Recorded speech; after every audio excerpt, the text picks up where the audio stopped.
cone, I will लिखियो capital M, comma capital R, comma capital H. So capital M is the mass, capital R is the radius, and capital H is the height of the solid cone. ठीक है? So find out the moment of inertia of a solid cone M, comma R, comma H about an axis. About an axis, the default axis is there, but an axis passing through the apex and perpendicular to the base. समझा मतलब कौन सा axis है? About an axis passing through the apex, and perpendicular to the base. समझ आगे कौन सा axis है? About an axis passing through the apex and perpendicular to the base. I hope सबको समझ में आ गया मैं इस एक्सिस की बात कर रहा हूँ. ये कौन है? I'm talking about this axis, right? चलो, get the right answers. It's a solid cone, please.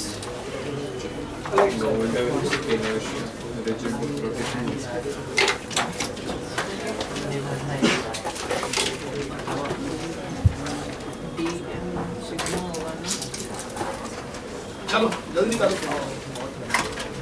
मैंने अगर याद है ना सबको सेंटर ऑफ मास मैंने दिखाया हुआ है. A solid cone is also made up of large number of discs. याद है कि नहीं याद है? सेंटर ऑफ मास का हमने डेरिवेशन भी किया था उसके लिए. You remember that? चलो जल्दी निकालो.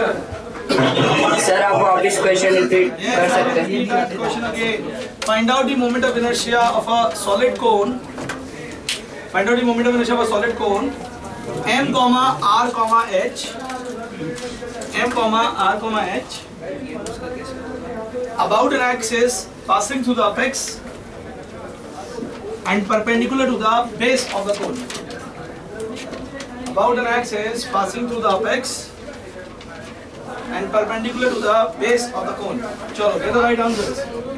Follow the exact steps जो हमने last time में सीखे थे.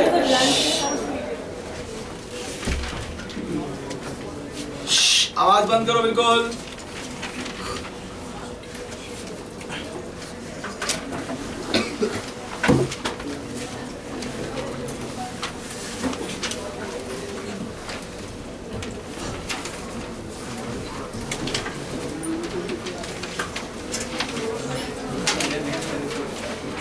Keep quiet, please. Keep quiet. आवाज बिल्कुल नहीं. जल्दी से get the right answer.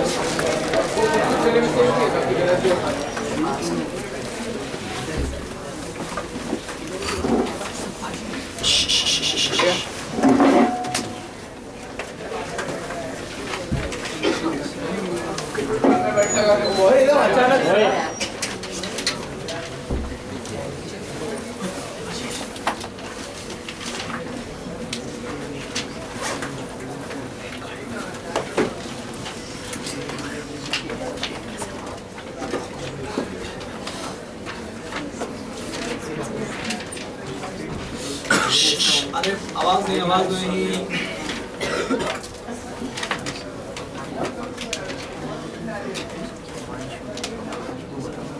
Please आवाज बंद. अबे चुप करो भाई. आवाज सॉल्व करो.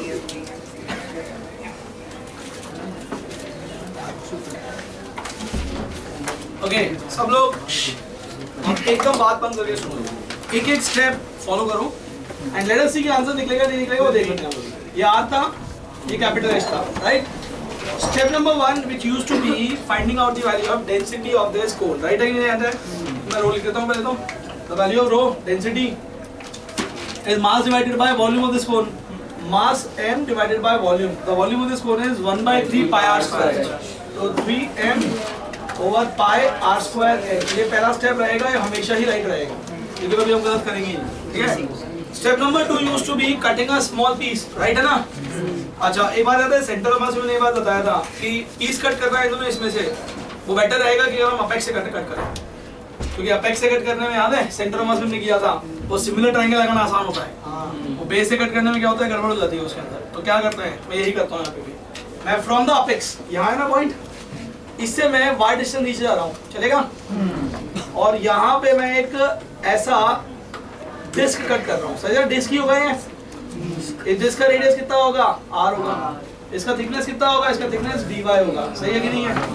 तो ये हो गया मेरा सेकंड स्टेप पूरा, ये पूरी डिस्क कट गई। The third step is writing down dm, वो तो एज इट इज पिछले वाला की जैसे आप लिखोगे इसको rho into pi r square dy, you remember that और नॉट? पिछली बार भी यही किया था हमने। And on the last step finding out dy, ये मतलब इस डिस्क का मोमेंट ऑफ इनर्शिया, इस डिस्क का मोमेंट ऑफ इनर्शिया होगा dm, इस डिस्क का मास इनटू इस डिस्क का radius divided by exactly 2/2, can you understand? Because it's a disc, सही है कि नहीं है? और अगर मैं इसमें वैल्यू डालूं तो वैल्यू देखेंगे ऐसे आएगा, रो पाई बाय 2 सब कॉमन है, ये बन जाएगा r की पावर 4 dy। टोटल निकालना तो क्या करेंगे? सब याद हैं कि देख लो एक बार, right? We got stuck at the same place, हमें पिछली बार हुआ था। तो अब क्या होना चाहिए अगला step? In case of a sphere it used to be Pythagoras theorem. इसमें नहीं होगा ऐसा, इसमें क्या होगा? अलग ज्योमेट्री है, small r by y, hopefully nobody would ask, equal to r divided by capital H, सही है क्या? So from this equation r आ गया क्या? take the value of r, put it here. I think शायद I जो बनेगा वो बनेगा इंटीग्रल ऑफ, चेक करो, ठीक है, रो पाई बाय 2, ये तो कॉमन ही था, ये बन जाएगा r की पावर 4 ओवर h की पावर 4 इनटू y की पावर 4 dy, सही है क्या? Anybody can help me out with limits? 0 से लेकर क्यों h क्यों? क्योंकि लिमिट्स y की डालना, ये बाकी सब तो बाहर आ जाएगा कॉन्स्टेंट होके, right? Can integrate and get the right answers, final answers. I think हम निकाल ही लोगे ना final answers. Put the value of rho also please, जो रो का वैल्यू है रो के फॉर्म में देना आंसर्स, रो का वैल्यू डाल के मुझे फाइनल रिजल्ट निकाल के देना। Put the value of rho, get the final result of this particular case.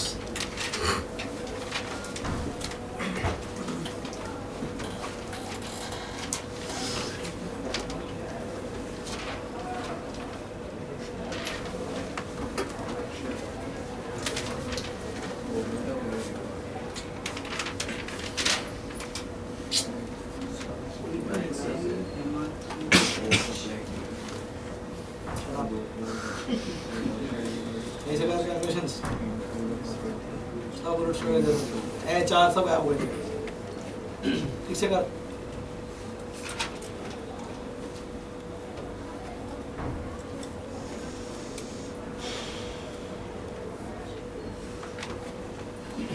Calc mistake is going to be the blunder. Calc mistake के अलावा बाकी कुछ भी करो चलेगा, कैल्क मिस्टेक मत करो। 3 square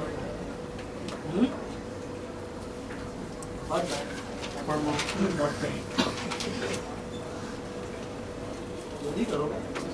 3 square by 10. 3 square by 10 H गया। हाँ 3 square by 10. In my opinion, the final answer I comes out to be 3 divided by 10 into mr square. I hope most of you will get it. जिनका नहीं आया वो जल्दी से check करो, तेरा एज कहाँ से आया, एज गायब होगा सब जगह से। इधर भी एच की पावर 5 आएगा, इधर नीचे भी एच की पावर 5 आएगा। और इसका मतलब बताऊँ एक बात, वैसे आपको देखने को मिलती है एक ही बात, द मोमेंट ऑफ इनर्शिया का कौन है independent of the height of the cone, चलो रेडियस पे ही डिपेंड करने वाला है, राइट? अगर सेम मास का कौन है तो वेदर वो 1 मिलीमीटर का है, राइट, सेम मास और सेम रेडियस होना चाहिए, या वो 1 मीटर का कोई फर्क नहीं पड़ता है, एच हमेशा गायब ही होने वाला है। कहीं सीधा एच गायब हो रहा है। In my opinion the final result should come out to be 3/10 mr square. वैसे कौन का मोमेंट ऑफ इनर्शिया एक स्टैंडर्ड वैल्यू नहीं है, ये तो मैंने केवल आपको बस केवल प्रैक्टिस के लिए दिखा दिया था कि हम कौन का मोमेंट ऑफ इनर्शिया भी निकाल सकते हैं, ठीक है? तो स्टैंडर्ड वैल्यू नहीं है, मैं इसीलिए देख लो यहाँ पे, बाकी सब जगह में मैं लर्न लिख रहा था ना, यहाँ पे मैं लर्न नहीं लिखा। Even if you don't learn the moment of inertia of the cone, it would actually won't matter. Okay, the point which I wanted to make is, did you understand the moment of inertia निकालने कैसे? अब I think by the example देखो, अब मैं एक वापस review करता हूँ। देखो, पहले हमने रॉड के लिए निकाला, फिर हमने रिंग के लिए निकाला, डिस्क के लिए निकाला, एक 1D बॉडी, एक 2D बॉडी, एक 3D बॉडी, एक और 3D बॉडी ले ली। By the help of all these examples, मेरे को लगता है अब आपको ये तो है ना, अब थोड़ा सा समझ में आ गया होगा कि मोमेंट ऑफ इनर्शिया निकालने के लिए फॉलो तो वही स्टेप्स करते हैं। जो भी है ना चेंजेस आएंगे, देखो हर सवाल में जो बड़ा चेंज आ रहा है वो चेंज आ रहा है बेसिकली इन जगहों पर जहाँ पे वो हमको ज्योमेट्रिकली रिलेट करना पड़ता है आपस में। कई जगहों पे वो पाइथागोरस से रिलेट हो जाता है, हुआ था ना पिछली बार। कई जगहों पे वो सिमिलर ट्रायंगल से रिलेट होगा। कुछ जगहों पे हो सकता है कि दोनों ना लगे, कुछ और तीसरी चीज लगे, ठीक है। शायद कोई थीटा लेके हमको इक्वेट करना पड़े। द पॉइंट इज नॉट कि किसमें इक्वेट हुआ, the point is can you understand कि स्टेप्स फॉलो करने के बाद we are going to get to this particular result. कहीं ना कहीं पे रिजल्ट आएंगे ऐसे जिसमें हो सकता है दो वेरिएबल फंस जाए अंदर, और जब भी ऐसे दो वेरिएबल फंसे होंगे तो हम क्या करेंगे, उनमें से एक को एलिमिनेट करेंगे। वो एलिमिनेशन के लिए what kind of technique you need to apply वो हर क्वेश्चन में चेंज होगी। वो हर क्वेश्चन के हिसाब से हमको क्या करना पड़ेगा, चेक करना पड़ेगा। But I hope it make sense to you कर क्या रहे हैं। अगर ये अभी सॉलिड कोन की जगह हॉलो कोन होता कोई बात नहीं, तो रिंग्स पहली बात तो ये रो नहीं होता, ये सिग्मा होता, राइट। दूसरी बात ये बेसिकली डिस्क नहीं करती, क्या करती, रिंग्स करती। सिमिलर वे पिछली बार हमने किया था ना, अ सॉलिड स्फीयर किया था, उसमें अगर हॉलो स्फीयर होता कोई बात नहीं, उसमें भी क्या होता, पहली बात तो सिग्मा डिफाइंड होता, रो डिफाइंड ही नहीं होता, क्योंकि मास केवल एरिया के अंदर होता। And then what we would have done, we would have cutted the rings from that part. सही बात है कि नहीं है? मेरे हिसाब से मेथड तो एकदम सेम ही रहने वाला है, ठीक है। आप कहोगे तो वैसे तो एक बात बताऊं, आपकी बुकलेट में भी, एचसीवी में भी, हर जगह पे सारे डेरिवेशन सॉलिड स्फीयर का, हॉलो स्फीयर का, सारे डेरिवेशन दे रखे हैं, ठीक है। बट मैं क्या कर रहा हूँ, मैं उसको थोड़ा सा कट शॉर्ट कर रहा हूँ। मतलब मैं बता रहा हूँ यार, मैं बार बार इफ यू आस्क मी मैं हॉलो कोन का भी कर दूंगा, बट पॉइंट इज कि मैं कुछ नया नहीं सिखाऊंगा। तरीका ये है कि भैया मैं आपको वापस एक इंडिकेशन करना सिखा दूँ, तो यार फालतू में क्यों इंडिकेशन में मेहनत करें, ठीक है। हम ये तो पता पड़ी गया कि अब मोमेंट ऑफ इनर्शिया निकालने का मेथड तो वही रहेगा। तो instead of actually integrating, if you feel still कि मेरे को यार थोड़ा प्रैक्टिस और चाहिए, तो काम करना, घर जाके आज ना हॉलो कोन का और हॉलो स्फीयर करके देख लेना। रिजल्ट्स मैं आपको बता दूंगा, तो रिजल्ट जो फाइनल है वो आने ही चाहिए हमारे पास, राइट। बट हम लोग उसके अंदर फालतू में बार-बार मेहनत नहीं करेंगे, करना वही है सब कुछ वापस से, ठीक है। तो हम क्या करते हैं ना, right on the next title called as the moment of inertia of few standard bodies, ठीक है। मैं जो अब मोमेंट ऑफ इनर्शिया लिखवाऊंगा ना, मैं इसलिए सबको एक जगह पे ले आता हूँ कि मोमेंट ऑफ इनर्शियाज आप सब लोगों को बाय हार्ट लर्न होने, ठीक है। बाकी के ये कोन का उनका भूल जाओगे तो चलेगा, मेरे को कोई फर्क नहीं पड़ता है। बट अब जो मैं मोमेंट ऑफ इनर्शिया लिखूंगा वो सबको याद करने पड़ेंगे। These moment of inertias are the moment of inertias जो हर न्यूमेरिकल में यूज होने वाला है, ठीक है। Moment of inertia of few standard bodies, मैं फ्यू स्टैंडर्ड बॉडीज के मोमेंट ऑफ इनर्शिया बता देता हूँ। Wherever I will not say anything, I am talking about only the default axis, ठीक है। बाकी कहीं एक्सेस नहीं बताऊंगा, तो अज्यूम कर लेना कि सारे मोमेंट ऑफ इनर्शिया मैं डिफॉल्ट एक्सेस के अबाउट ही लिख रहा हूँ। मैं ट्राई आपको करूंगा कि फिगर में दिखा दूंगा कि मैं कौन सी एक्सेस की एक्चुअली में बात कर रहा हूँ, ठीक है। The first moment of inertia, hopefully ये सबको याद ही रह गए हैं। और ये मोमेंट ऑफ इनर्शिया देखो अगली बार तक याद भी कर लेना, रॉड का the mass is m, the length is l. If the rod is like this, I am talking about this axis. The moment of inertia is m l square by 12. ये तो पिछली बार किया ही था हमने। Second, moment of inertia of a ring. ये जो board पे लिख रहा हूँ ना, या कोई आलम है। Ring. मास के पेरिफेरी पे होता है। The axis is this. समझा क्या? Moment of inertia is m r square. याद है ना? हाफ रिंग का भी यही होता है। For a disc, m comma r generally denoted like this. समझा क्या? ये rotational axis m r square by 2, ठीक है। Fourth, a solid sphere. मैंने पिछली बार पीरियड किया था, मोस्ट ऑफ द टाइम पे यही पूछते हैं हमसे। A solid sphere m comma r. This is a solid sphere. It's generally shown like this. Right, the whole mass is in the volume. The moment of inertia is 2 by 5 mr square. Right है क्या? ये चार लिखे मैंने. The next one. ये लिखने चालू कर दो सब लोग please. The fifth one. A hollow sphere. It's sometimes called as a hollow sphere. It's sometimes called as a spherical shell. ठीक है? The masses are only and only at the periphery again. 3D object लेकिन periphery पे masses हैं. Right? The moment of inertia is 2 by 3 mr square. Don't get confused in this and this. ये 2 by 5 होता है, ये 2 by 3 आता है. The next is sixth. a solid cylinder, the axis is this, ये cylinder है, I am talking about this axis, ये वाली एक्सिस। मैं आपको याद करने का तरीका बताता हूँ, बेस्ट तरीका क्या बताता हूँ। अगर एक सॉलिड सिलेंडर को उसकी एक्सिस के अबाउट कंप्रेस कर दो तो क्या बनेगा? क्या बनेगा? अबे एक्सिस के डिस्क। सबको पता पड़ा क्या? अच्छा कंप्रेस कर दो इसके अबाउट, एक्सिस के अबाउट, एक्सिस पे नहीं, एक्सिस और कंप्रेस करो क्या बनेगा? डिस्क बनेगा, पक्का? Very good. mr²/2 sum of matters ऐसा कैसे हो गया? अभी कौन दिखा था क्या बनने? क्या कौन का मोमेंट ऑफ इनर्शिया उसकी हाइट पे डिपेंड कर रहा था क्या? नहीं। Very good. उसका क्यों करेगा? वे है क्या ये? a solid sphere cylinder is made up of, एक कोन होता है उसके अंदर कुछ और तरह का स्ट्रक्चर होता है, हाइट तो अपने आप घटने वाली है। किसी को लगता है कि नहीं तो एक काम करना, ड्राइव करके देख लेना, पक्का यही आएगा। एक काम करता हूँ और चिंता मत करो, जब मैंने याद करने का तरीका बता दिया ना तो याद करने का तरीका हॉलो सिलेंडर, जरा कंप्रेस करना है इसको, क्या बनेगा? बात करता हूँ, सोचना यही समझ में आया कि नहीं आया? एंड लास्टली एट वन, याद ही याद करना है, rectangular plate, something like your massive notebook, समझा? इंटरसेक्शन ऑफ द, ठीक है, रेक्टेंगुलर प्लेट, ये जो आपकी नोटबुक है ना बिल्कुल एग्जैक्टली वैसे structure, generally drawn like this, ये बनाते हैं इसको। The thickness is assumed to be negligible, ठीक है? The length is L, the breadth is B, this is the axis I am talking about। समझा एक्सिस कौन सी है? डायगोनल्स के इंटरसेक्शन से पास होगी और परपेंडिकुलर टू द प्लेन होगी। The moment of inertia of this rectangular plate is m L²/12 plus B²/12, समझा क्या बात है? और अगर ये रेक्टेंगुलर प्लेट से स्क्वायर प्लेट बन जाए तो ये बात हो, अपने माइंड में एक चीज फिक्स कर लो, ये दुनिया में स्क्वायर जैसा कोई फिगर होता ही नहीं है। स्क्वायर एक बहुत ही स्पेशल काइंड का रेक्टेंगल होता है, एक्चुअली में जनरल फिगर तो रेक्टेंगल ही है। Square is a very special kind of rectangle in which length and breadth become equal to each other. वो एक स्क्वायर रेक्टेंगल, एक नया नाम दे दिया हमने उसको, राइट? तो होता तो वो भी रेक्टेंगुलर प्लेट ही है। तो अगर ये स्क्वायर प्लेट होगी और स्क्वायर प्लेट कहने से एलओ भी बराबर होगी तो मोमेंट ऑफ इनर्शिया कितना बन जाएगा? Do you understand what I just did here? पक्का? लेकिन ये सारे किसके अबाउट हैं?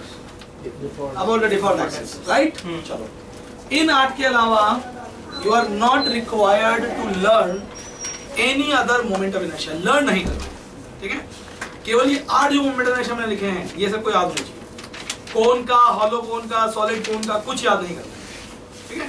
चलो नोट करो फ्रैक्शन।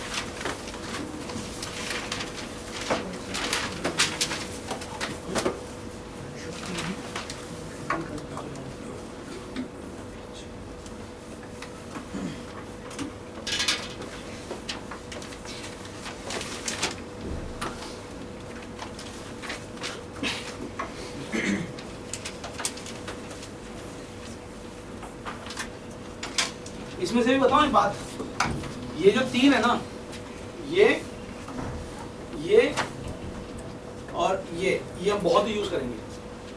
मतलब हर दूसरा न्यूमेरिकल इन्हीं 2 3 से बेस पाएगा, मोस्ट ऑफ द टाइम यही यूज करते हैं, ठीक है? बाकी भी आने चाहिए बट ये 3 तो बहुत ही यूज करने वाले हैं। A solid cylinder, a solid sphere and a rectangular plate, ठीक है? Most of the majority of numericals which are going to be made वो इन 3 के बेसिस पे बनने वाले हैं, ठीक है? नोट करो आज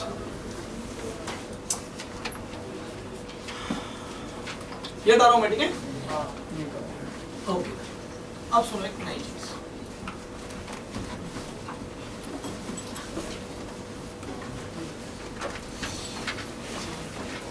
The statement which I want to make is, लिख लो इसके अंदर, the theorems for moment of inertia. Theorems for moment of inertia.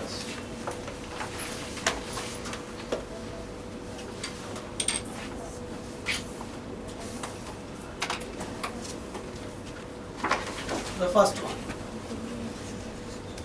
the theorems of moment of inertia. First one is a very important theorem, ठीक है, also known to us as the parallel axis theorem. The parallel axis theorem. I'm just going to let you know कि why मैं कह रहा हूँ कि इन आर्ट के अलावा कोई जरूरत नहीं है आपके लिए. ये क्यों मैंने बोला ऐसी बात? Something called as the parallel axis theorem. The statement is very simple. लिख लो statement पहले. मैं use करना चाह रहा हूँ. The moment of inertia of any body,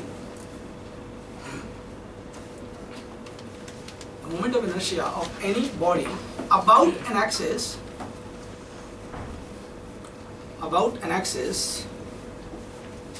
parallel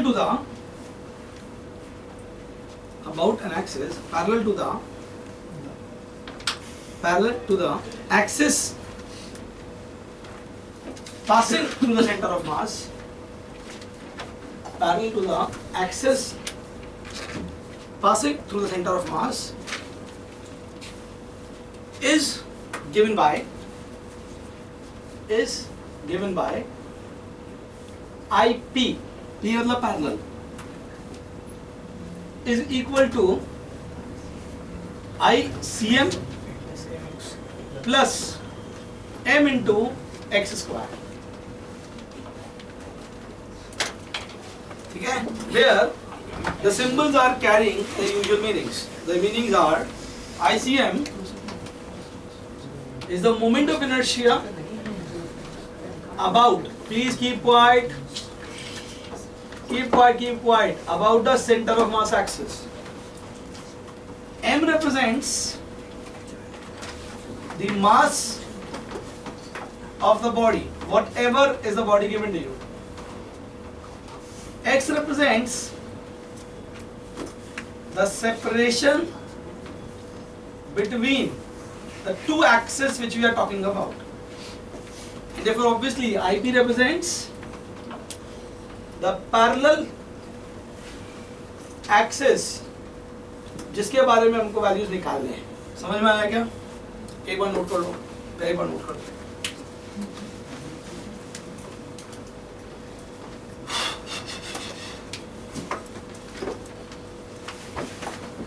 और एक बात बताऊं आपको, इसमें से आपको एक चीज और देखने को मिलेगी. पैरेलल पर पैरेलल एक्सिस थ्योरम मैं एक बात बताता हूँ, सेम प्लेन में अलग प्लेन में चला गया तो गड़बड़ हो सकती है. बट आपको इस पैरेलल एक्सिस थ्योरम के फॉर्मूला से एक बात पता पड़ेगी कि सेम प्लेन में किसी भी बॉडी का मोमेंट ऑफ इनर्शिया लीस्ट होता है हमेशा उसके सेंटर ऑफ मास एक्सिस पे. क्योंकि about any other axis the value is ICM plus mx square. m का वैल्यू हमेशा पॉजिटिव ही होगा. x could had been plus और माइनस बोथ, बट स्क्वायर होगा तो प्लस ही होने वाला है. तो इसका मतलब ICM में कुछ ऐड ही होगा हमेशा. तो in a given plane the moment of inertia of a given body is always, लेकिन वो गिवन प्लेन होना चाहिए, प्लेन चेंज नहीं करना. In a given plane the moment of inertia of a given body is always minimum about its centre. Rod को उसके centre के about घुमाना सबसे आसान है. ठीक है, प्लेन चेंज मत करना, तो फिर सबसे आसान है. बाकी एज के अबाउट जाओगे सेम प्लेन में तो उसको घुमाना मुश्किल हो जाएगा, क्योंकि ज़्यादा मासेस क्या हो जाएंगे, एक्सिस से दूर चले जाएंगे. जितने ज़्यादा पास में होंगे एक्सिस से मासेस उतना इजीली पार्टिकल घूम पाएंगे. सही बात है कि नहीं है? सेंटर ऑफ मास में फ़ायदा क्या होता है कि ज़्यादातर मासेस सेंटर के आसपास ही रहने वाले. एज के ऊपर क्या होगा, कुछ मासेस तो पास होंगे, कुछ मासेस बहुत ही दूर चले जाएंगे, which we actually don't want. सही बात है कि नहीं है? The point is, क्या मतलब है इसका, यूसेज क्या है इसका? देखो यूसेज क्या है. If you remember कि लास्ट टाइम पे मैंने आपको मोमेंट ऑफ इनर्शिया पर रॉड निकालना सिखाया था क्या? एक काम करो, I'll give you 1 minute, just go to that page जहाँ पे निकाला था. Just go to that page. Please go to that page. निकाला? ध्यान से सुनो. ये एक रॉड है. सुनो ध्यान से. मुझे इस रॉड का मोमेंट ऑफ इनर्शिया MI निकालना है about this axis, about the axis passing through one of its edge. हमने डिराइव किया था क्या? 0 से लेकर L तक इंटीग्रेशन किया था, याद है क्या? अब यार पूरा वो इंटीग्रेशन करना पड़ा, 4 स्टेप लगाने पड़े. पहले लैम्डा डिफाइन करो, फिर कचरे से कट करो पीसेस को, फिर पता नहीं क्या, आई डोंट नो, बेकार सब है।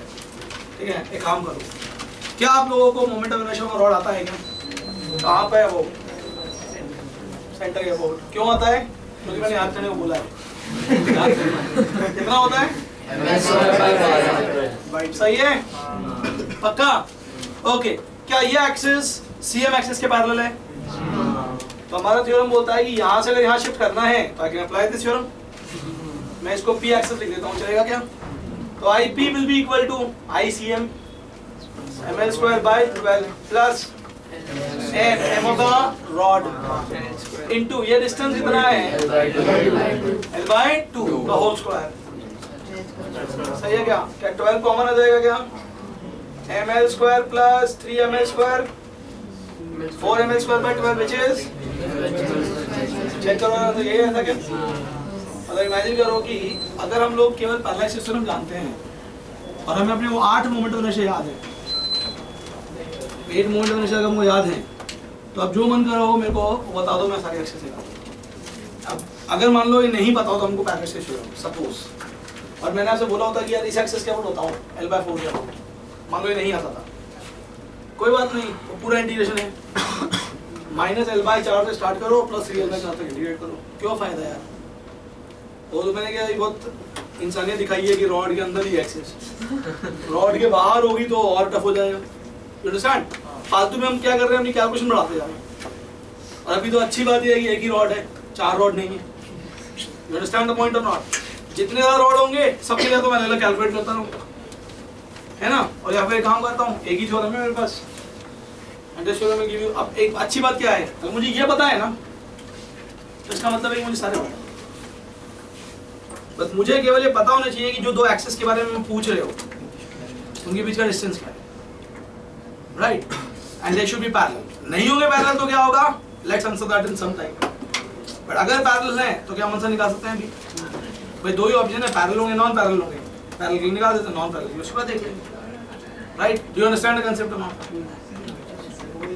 आया कैसे? देखते हैं, देख मैं फिर से नहीं कर रहा हूँ, बहुत आराम से रहेगा। एक काम कर, यहाँ पे मोमेंट ऑफ निकाला था, इधर से एक्सिस्टेंस पार्टिकल है, हर बार वो dmx पर ऐड होता जाएगा, ठीक है? तो इंटीग्रेट करेगा तो यही बन जाएगा। ये वाला पार्ट अलग से रह जाएगा, ICM वाला given to x पर अलग से बन जाएगा। तो ऐसे सोच, ऐसे समझना। तो यहाँ से इंटीग्रेशन करना चालू किया था, you took x from here, तो फ्रॉम यहाँ से क्या डिस्टेंस था? L/2 प्लस x या y प्लस x। तो x वाला पार्ट तो अलग से इंटीग्रेट होता रहा है, y वाला हमेशा बच जाएगा। वो इंटीग्रेट करेगा तो ये पार्ट 5 में बन जाएगा। वो छोड़ दो उसको, इंटीग्रेशन मत करोगा, वो इंटीग्रेशन में बन जाएगा उसका, ठीक है? डेरिवेशन अवेलेबल है लेकिन फालतू में टाइम वेस्ट मत करो, ठीक है? यू गॉट द पॉइंट और नॉट हियर? पक्का? चलो एक काम करो, फटाफट से मेरे कुछ क्वेश्चन करता रहो। ये समझ में आ गया आपको?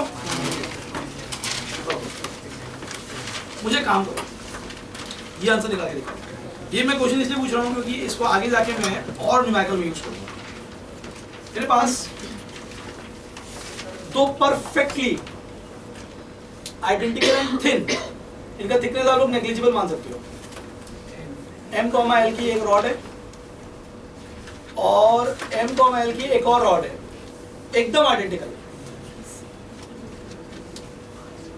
And they are forming the English alphabet capital T, ठीक है?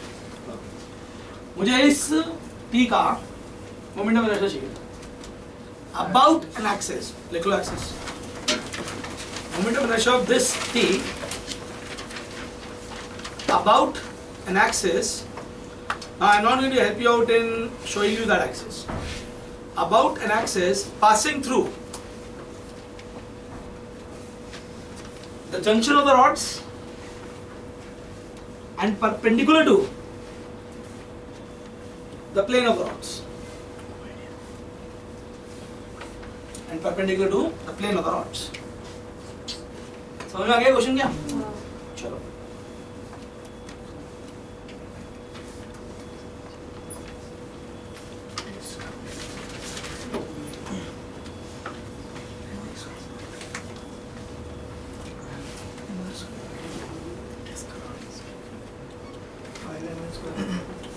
(5 ml square by 12 is the first answer. Please check. 3 ml square by 4. 3 ml square 4 is the second answer. Please check.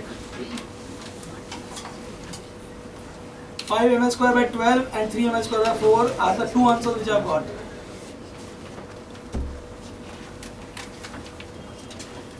Yes. Anyone else?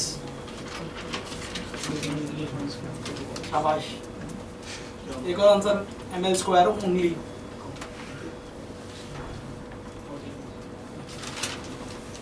I don't know.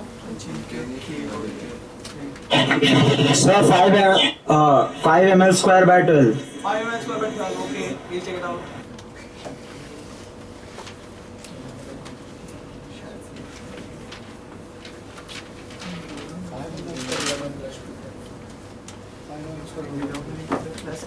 देखो देखो जब भी है ना ऐसे question है ना, सी लिसन, ये स्ट्रेट फॉरवर्ड नहीं है. प्रॉब्लम ये है कि the T junction which I made for you is not a standard figure but it is made up of two standard bodies. Centre में हमने सीखा था वही करेंगे. अगर दो स्टैंडर्ड बॉडीज हैं, अच्छा पहली बात तो एक्सिस की बात कर लेता हूँ यार. Do you all understand and agree that I was talking about this axis? ऐसे घूमेगा ये, सही है क्या? सही है? So let's do one thing. Let's break up our whole system into two parts. A rod number 1, which is the horizontal rod, and a rod number 2, which is the vertical rod. You agree with that? दो rods हैं, और जो moment of inertia होगा, moment of inertia scalar होता है, तो भैया वो होगा rod number 1 का moment of inertia और rod number 2 का moment of inertia. इन दोनों को अगर मैं ऐड कर दूंगा तो I will get a net moment of inertia. Okay, सुनो आप, ध्यान सुनो. If you see the first rod, the axis which I told you, the axis which is given to you, is basically the default axis for rod number 1. Check out please. Is the axis which I showed you the default axis for rod number 1. So for rod number 1, I am saying I1 का value जो है वो ml square by 12 चलेगा. Very good. The same axis is the end point axis for rod number 2. Are you sure or not? The same axis is the end point axis for rod number 2. तो I2 कितना होगा? ऐसे तो वो derive कर सकते हो ml square by 12 plus ml square से, लेकिन ठीक है वो पता ही है. राइट है क्या? अब एक बात बताओ कि दोनों स्केलर हैं. Can we add them up together? As soon as we add them up together, I net आ जाएगा. I1 plus I2, the answer comes out to be 5. अब important issue समझ में आया? I think the point is something else. अब सुनो ध्यान से. तो मैं आप लोगों को अभी यहाँ पे एक बात बताता हूँ, ठीक है? जब भी अभी आपके पास में ऐसा बॉडीज होंगे, ऐसे बॉडीज मिले हमको जिनका मोमेंट ऑफ इनर्शिया डायरेक्टली नहीं निकल पा रहा है, तो आप उसका एक छोटा सा काम करोगे.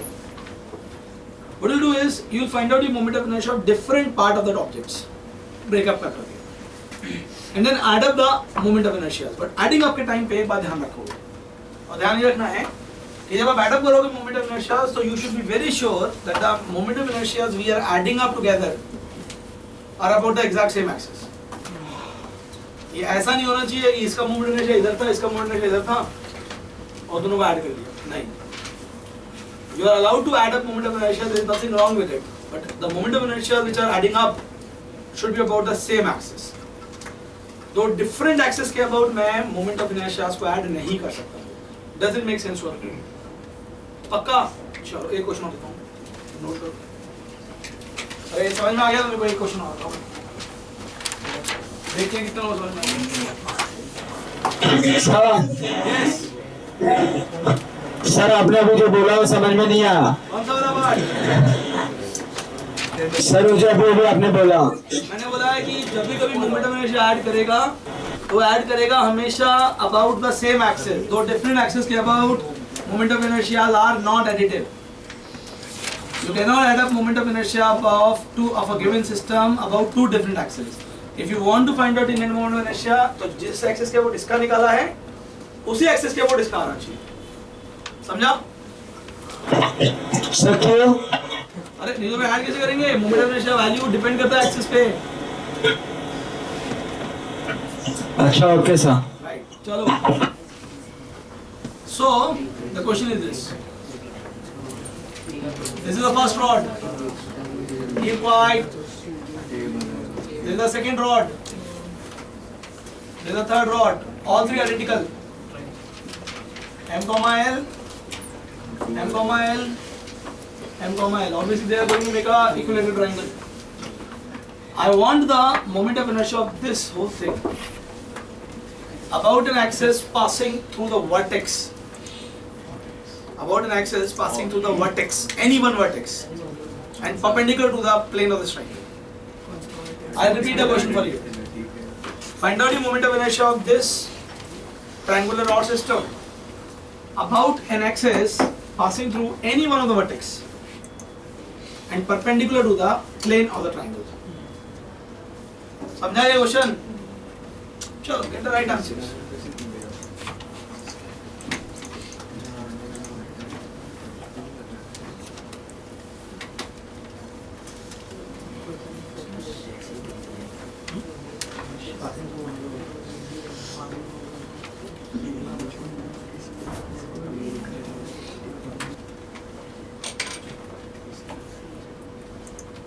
और कोई आंसर है? Sir 2 minute.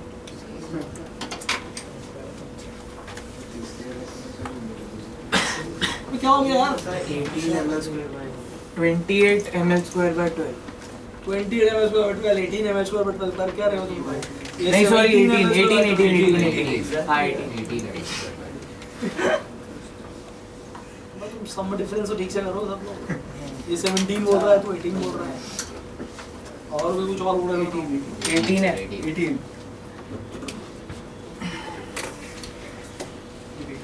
Hopefully वो समझ में आ गया? I am talking about this axis.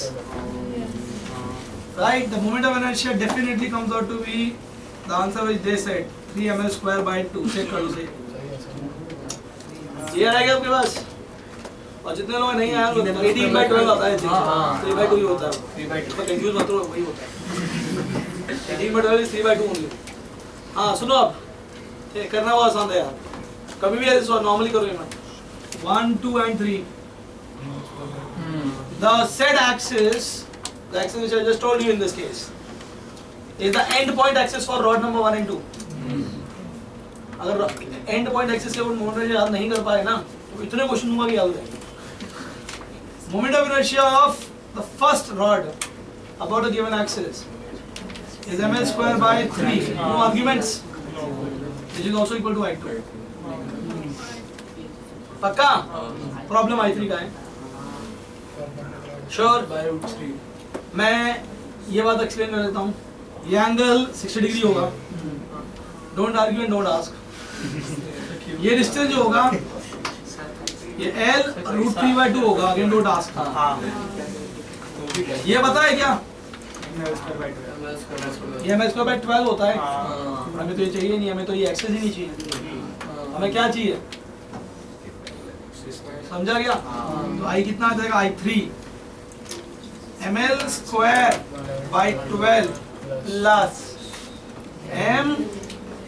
यार मेरे को लगता है कि ये तो बहुत ही घटिया क्वेश्चन है. करा क्यों नहीं फिर?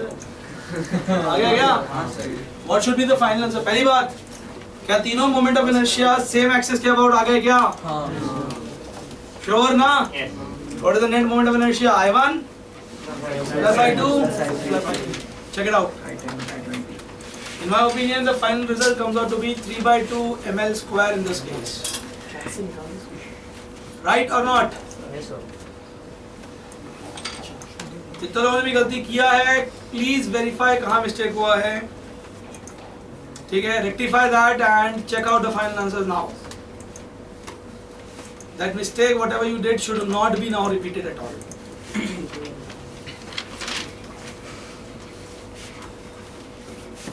Did I make myself clear? Right. Okay. So, note ले लिया आपने क्या? जल्दी करो, जल्दी करो. I get you the next question. Moment of inertia is just like mass. It is just like mass of mass. Is it the resistance offered by the rotation motion? मास अगर scalar होता था तो हमेशा क्या होगा? अब यू माइट से इधर scalar क्यों? तो अभी तक मैं बता रहा हूँ. अभी तो ये भी समझ नहीं आएगी मोमेंट हमेशा होता क्या है. और तो बस एमआर स्क्वायर पढ़े जाएंगे बात. थोड़ा सा टाइम दे दे, आज ही आज बता दूँगा. चाहिए छोड़ देते टेंसर कुछ मिलता है अभी तो वजह समझ गया और हमारे लिए वो सब स्केलर नहीं होता क्लियर है ना अभी तो टेंसर पे जाएगा तो फिर मैं सब कंफ्यूज कर दूंगा छोड़ देते ठीक है चलो क्लियर है ना अब तक दुनिया में एक्चुअली में सारी चीज टेंसर ही होती है scalar is basically tensor of zeroth order vector is a tensor of first order अब छोड़ दो उसको फिर अभी कंफ्यूज हो जाएगा कुछ नहीं सब स्केलर या वेक्टर बस दो चीज हाँ भाई क्लियर है ना नेक्स्ट चीज सुनो एक क्वेश्चन लिखो कुछ नहीं होता है वो फालतू में बात करते हैं moment of inertia find out लिख लो find out the moment of inertia of a half ring don't jump to a conclusion think about it and get the right answer find out the moment of inertia of a half ring bracket में लिख लेना m comma r find out the moment of inertia of a half ring m comma r about an axis passing through the center of mass and perpendicular to the half ring perpendicular to the plane of the half ring ठीक है चलो get the right answer Passing through the center of mass and perpendicular to the plane of the half ring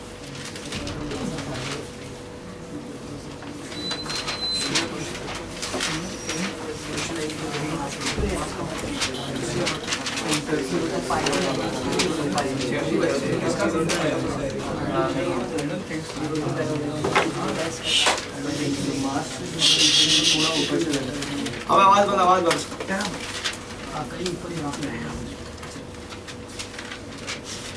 कोई answer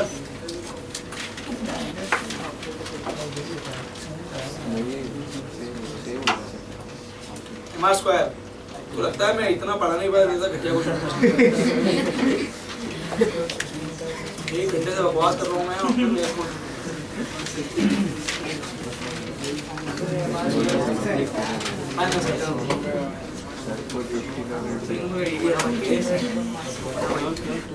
कल लगा थोड़ी C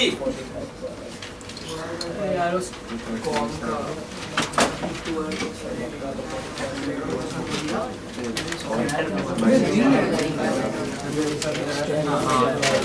answer आ गया क्या एक मिनट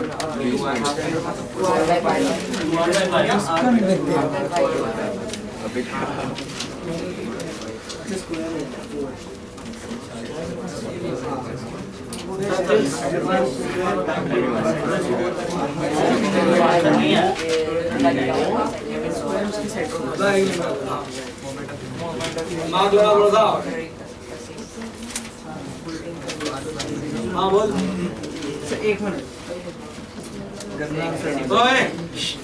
और जो लग रहा है कि सर यार फालतू में डिफिकल्ट क्वेश्चन है कोई डिफिकल्ट नहीं मैं क्या वो इधर की जगह उधर घुमा के पूछ रहा हूँ कंफ्यूज कर रहा हूँ ये देखो एक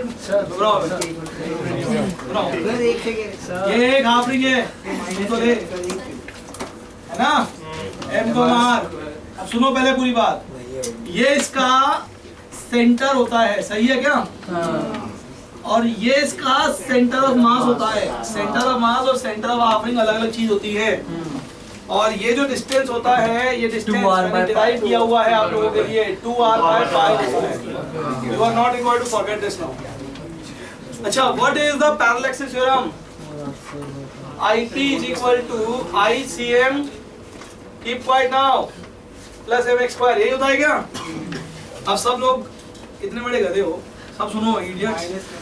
मुझे एक बात बताओ, इस सवाल के पहले जितने भी सवाल किए उसमें मैं आप लोगों को ये देता था और ये पूछता था, यही कर रहा था ना मैं बार बार। अबे देखो यार, अब की बार मैंने क्या किया है, ये दे चुका हूँ मैं पहले ही। कैसे दे चुका हूँ? ये वैल्यू पहले ही पता है हमको क्या होता है, कितना होता है। बहुत अच्छी बात है। और क्या पूछा है? समझा कि नहीं समझा पक्का सबको? काम मुश्किल है यार, सब कुछ तो आसान था। ये तो पहले ही पता था ना हमको। आई अबाउट दिस एक्सिस m² ही होता है। अभी तक हम यहाँ से यहाँ शिफ्ट करते थे, क्या उल्टा नहीं कर सकते क्या? फॉर्मूला तो सेम ही रहेगा। In my opinion, the answer should have been mr² minus m into 4r² by pi square. Check कर लो, माइनस आएगा प्लस नहीं आएगा। अब याद रखो, क्लियर है कि नहीं है? चेक करो फटाफट से।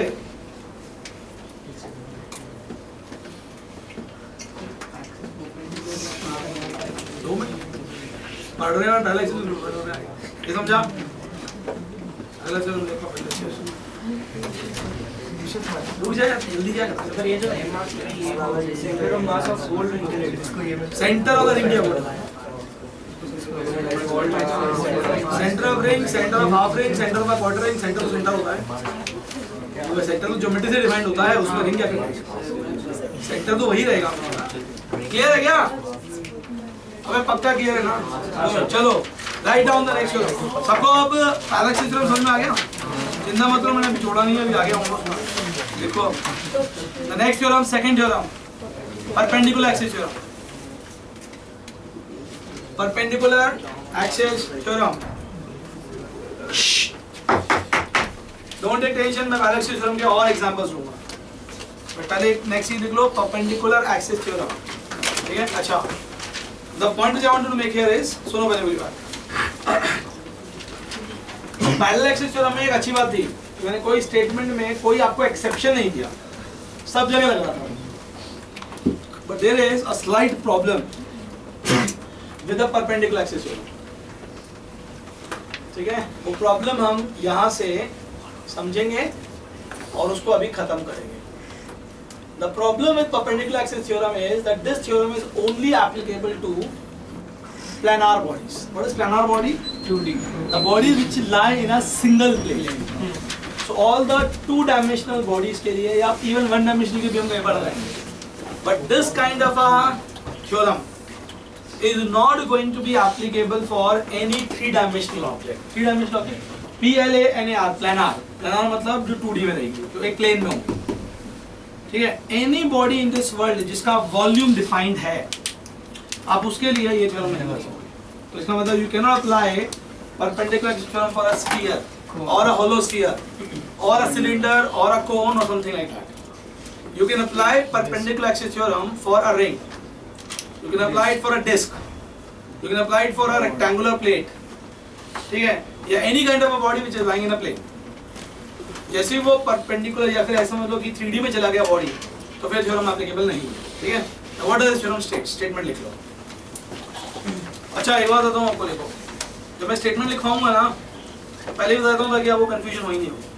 वो स्टेटमेंट का एक भी वर्ड समझ में नहीं आएगा, कोई बात नहीं, ब्लाइंडली, ठीक है, बगैर सोचे समझे एकदम डेफ हो जाओ, मतलब डेफ मत हो उसको बिल्कुल एज इट इज लिख लो जो मैं बता रहा हूँ। मैं जैसे ही उसके बाद फिगर दूंगा, I will explain to you क्या बोल रहा हूँ। एकदम ब्लाइंड लिख लो, कुछ भी समझने की जरूरत नहीं। लिखो जरा statement. The moment of inertia of any planar body about an axis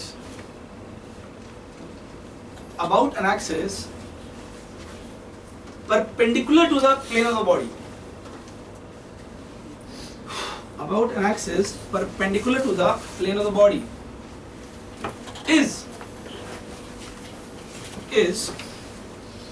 always equal to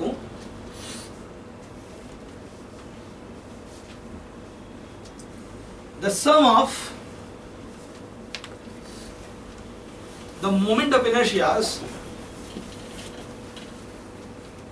is always equal to the sum of the moment of inertias about any two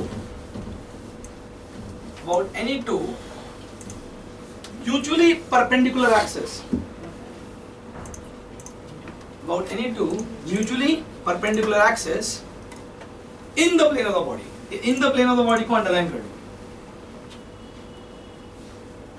About any two mutually perpendicular axes in the plane of the body. एक minute के लिए कुछ पढ़ने की जरूरत नहीं है. Don't read it. चलो बोर्ड पे देखो. सबसे पहली बात, just make a two-dimensional body. Obviously, any two-dimensional body, whatever may be the shape, but actually, if it's a two-dimensional body, it will lie in a plane. तो मान लो मैंने एक बॉडी ऐसा बना दिया, कोई भी रैंडम शेप, कोई फर्क नहीं पड़ेगा. So this body is only lying on the board. इसका कोई वॉल्यूम नहीं है. इसकी थिकनेस जो है वो नेग्लिजिबल है, there is no thickness of this body. The shape of the body will be material. Obviously मैं यहाँ पे अभी शेप में मटेरियल ले रहा हूँ, वो आगे जाके हम दिखाएंगे कि शेप आते रहते हैं तो उससे क्या फर्क है। ठीक है, मैं केवल एक्सप्लेन करने के लिए बता रहा हूँ। डू वन थिंग, ये बॉडी पूरी इस बोर्ड पे, एक काम करो, कोई भी पॉइंट चूज करो, not necessarily centre of mass also, but be any point, कोई भी रैंडम पॉइंट चूज करो। उस रैंडम पॉइंट से एक काम करो, एक परपेंडिकुलर एक्सिस डाल दो इस प्लेन के परपेंडिकुलर। मैं ऐसे डाल देता हूँ, समझे, एक्सिस बाहर निकल रही है इस बॉडी से, मैं इस एक्सिस को नंबर 1 मार्क करता हूँ। ठीक है, नाउ डू वन थिंग, अब आ जाओ इस बॉडी के प्लेन, इस बॉडी के प्लेन में मतलब बोर्ड पे। नाउ बोर्ड पे आप कोई भी दो एक्सिस बनाओ, it should be mutually perpendicular. मैं जैसे बना रहा हूँ कोई जरूरी नहीं है वैसे बनाओ, ठीक है, आपको जैसा मन करे बनाओ, आंसर हमेशा सेम रहेंगे। तो मैं कह रहा हूँ कि भैया मैं पहली एक्सिस बना रहा हूँ like this along the plus x direction, दूसरी एक्सिस बना रहा हूँ इसके perpendicular along the plus y direction. ठीक है, प्लस x प्लस y मैंने इसलिए बना दिया है क्योंकि मैं क्या है, जनरली स्पीकिंग हॉरिजॉन्टल वर्टिकल से थोड़ा ज़्यादा कंफर्टेबल हूँ, बट दैट डजंट मीन्स कि आपको प्लस x प्लस y बनाना है।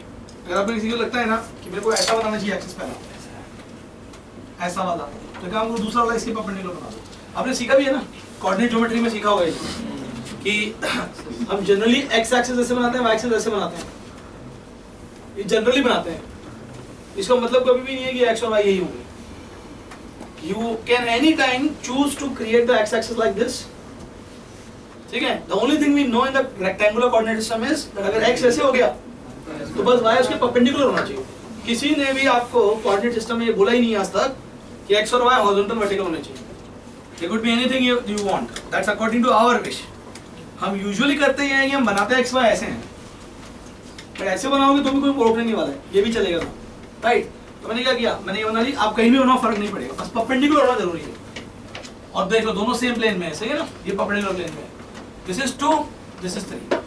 The theorem states that whatever is the moment of inertia about the first axis, this axis will always be equal to the summation of the moment of inertia about the other two axes. Again, proof available है but कोई करने की जरूरत नहीं है किसी को, ठीक है ना, क्लियर है कि नहीं क्लियर है?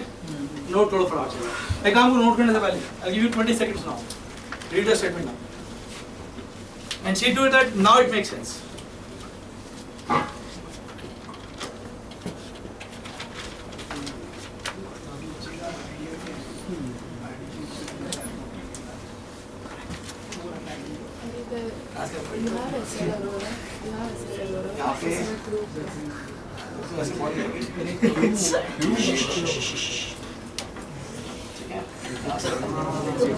क्यों मेहनत कर रहे हो?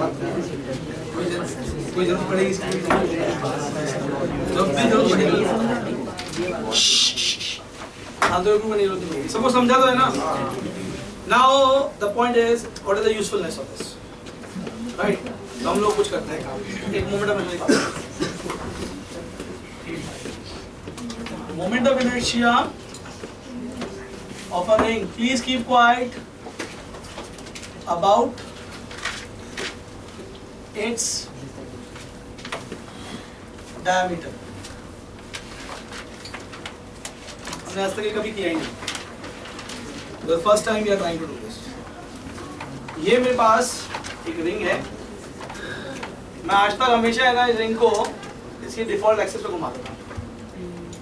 अब ट्रबल है, मुझे इस रिंग को आप घुमाना है, समझा गया, ऐसे घुमाना। If you want to look at it even in a better form तो ऐसे समझो।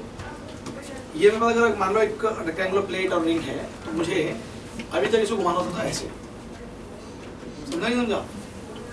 इसके एक्सेस क्या बोर्ड ऐसे पकड़ते थे, हम ऐसे घुमा रहे थे, राइट। अब पता क्या करना है, इसको ऐसे पकड़ना है, डायमीटर क्या बोर्ड ऐसे घुमाना है, समझ में आया? पिछली बार तक हम ऐसे घुमाते थे, अब की बार ऐसे घुमाते हैं, right. What I am trying to explain to you is कि till now the moment of inertia जो निकालते थे वो निकालते थे ये वाला, ये निकालते थे ना, देखो बात नहीं, ये निकालते थे। अब मुझे इस एक्सिस को ड्रॉप करना है, समझा क्या? एक्सिस अभी ये होती थी, उसको ड्रॉप करना है प्लेन, ठीक है। हमने पैरेलल एक्सिस जो सीखा, परपेंडिकुलर सीखा ही नहीं अभी तक, वही सीखना है यहाँ पे। चलो एक काम करता हूँ, पहला सवाल, क्या आप में से सब लोगों को विदाउट डाउट ये आता है क्या? एम आर स्क्वायर, ये जो याद किया मैंने, मैंने जो बोला वो इंपॉर्टेंट है याद करना। ये तो एम आर स्क्वायर ही होता है। क्या ये मेरे लिए वन एक्सिस की तरह काम कर रहा है? कि मैं इसको मार्क कर रहा हूँ नंबर 2, इसको मार्क कर रहा हूँ नंबर 3, कोई दो चाहिए मेरे को, ठीक है? तो hopefully all of you will agree, without a doubt you will agree that m r square according to my theorem is I2 plus I3, right? अब सुनो एक बात, जो मोमेंट ऑफ इनर्शिया होता है वो दो चीज पे डिपेंड कर रहा था। एक डिपेंड कर रहा था मास पे और एक डिपेंड कर रहा था डिस्ट्रीब्यूशन ऑफ मास पे। एक्सिस से कितना दूर मास डिस्ट्रीब्यूटेड है इसी पे डिपेंड कर रहा था ना। ओके, काम करते हैं। Let's take a knife. अब नाइफ से मैं इस रिंग को एक्सिस 2 के अबाउट कट कर देता हूं दो पीस में, क्या दो हाफ रिंग मिल जाएगी? Let's take that knife again, instead of cutting it about 2 मैं इसको 3 के अबाउट कट करता हूं दो पीस में, तो भी वापस से दो ही पीस मिलेंगे। और आपको अगर ठीक से नोटिस करो तो आपको एक बात बता पड़ेगी कि आप इस पूरी रिंग को 2 के अबाउट कट करो दो पीस में या 3 के अबाउट कट करो, पहली बात तो दो एकदम आइडेंटिकल मासेस मिलेंगे और उन दोनों मासेस का जो डिस्ट्रीब्यूशन होगा आइदर अबाउट 2 और अबाउट 3 वो एकदम सेम होगा। क्या कोई डिफरेंस होगा क्या? ये रिंग ऐसे दो पीसेस में रहे तो भी इस एक्सिस के अबाउट सेम मास है और सेम डिस्ट्रीब्यूशन है, और ऐसे रहे दो पीसेस में तो भी सेम ही मास है और सेम ही डिस्ट्रीब्यूशन है। तो अगर दोनों ही एक्सिस के about same mass same distribution है तो can I conclude that by a perfect symmetry I2 और I3 के वैल्यूज एकदम बराबर होंगे। You understand why I said that? Let's write it as exactly I0। चलेगा क्या? तो मिल जाएगा I0 plus I0 equal what? सही है कि नहीं है? I0 कितना आ जाएगा? समझा कि नहीं समझा? इसका मतलब जिस रिंग का मोमेंट ऑफ इनर्शिया यहाँ पे mr स्क्वायर होता है वो जब ड्रॉप करते हैं तो कितना बन जाता है? mr स्क्वायर बाय 2 बन जाता है। डू यू अंडरस्टैंड क्या किया? पक्का नोट डाउन सब लोग लिख लोगे ये क्या हुआ? तो वो I2 और I3 का फिर 2 के अबाउट कट कर रिंग को, 3 के अबाउट कट कर, इसका मतलब I2 I3 ये तो लिखा। Once you note it down, let me know.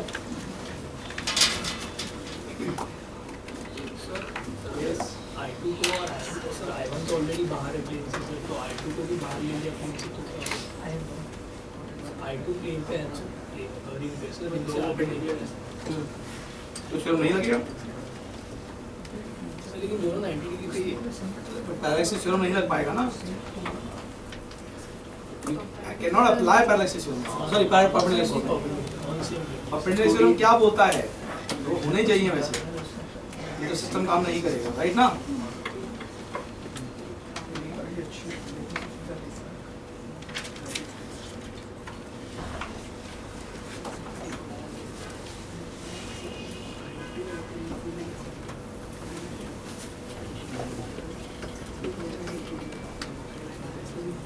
Note कर लिया गया?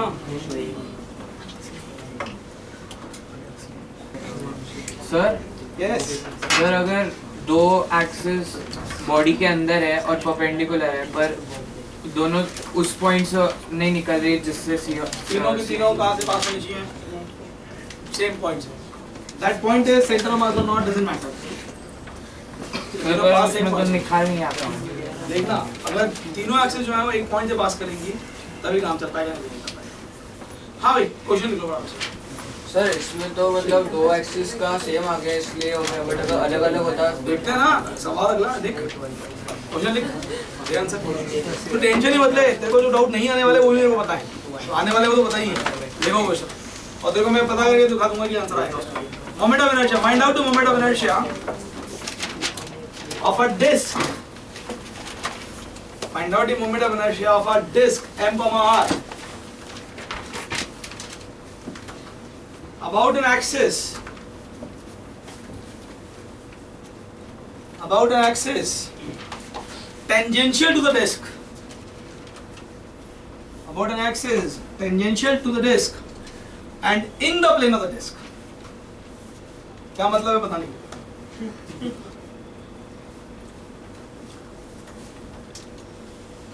पहले तो अपनी कॉपीज में ड्रॉ कर लेना एक्सिस कौन सी है, वो हवा में तो सोचना ही मतलब। About an axis tangential to the disk in the plane of the disk.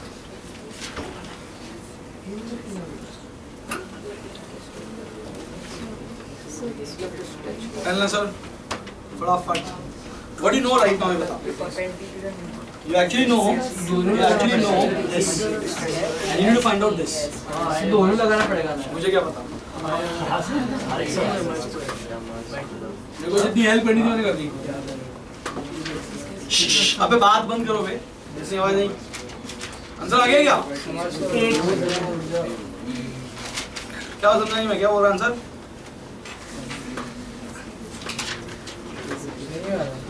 क्या बात कर रहे हैं? आंसर निकालो।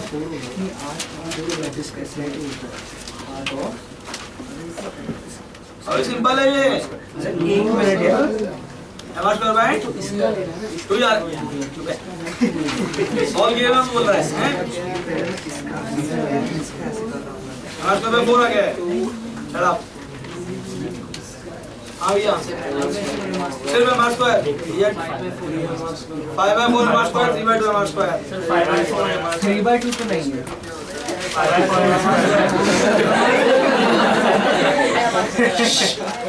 नो वो बताओ जो है। 5/4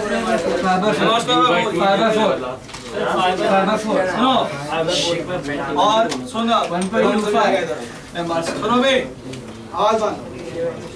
ये डिस्क है। The whole mass is concentrated in the area, right? I was asking you to find out the moment of inertia about this particular axis, right or not? इसके अबाउट पता है? इसके अबाउट निकालना है। अब सुनो प्लीज प्लीज प्लीज बात सुनो। इसके अबाउट जो मोमेंट ऑफ इनर्शिया होता है वो mr स्क्वायर बाय 2 होता है। आई होप सबको पता है, राइट? मैं काम करता हूँ। इसके अबाउट mr स्क्वायर बाय 2 होता है। मुझे ड्रॉप करना है इसके अबाउट। इसके अबाउट होगा mr square by 4 by this logic. मेरी बात है मैं वही करूंगा, अगर चाहिए तो कर दूंगा। इसको 1 लेता हूँ, इसको 2 लेता हूँ, i1 + i2 = ये लिखूंगा, फिर वही सब लिखूंगा आप इसे, फिर आंसर लिखूंगा। सही है ना? बट मैंने तो ये पूछा ही नहीं था। ये तो इसके अबाउट है। मैंने क्या पूछा था? समझा कि नहीं? What should the final answer?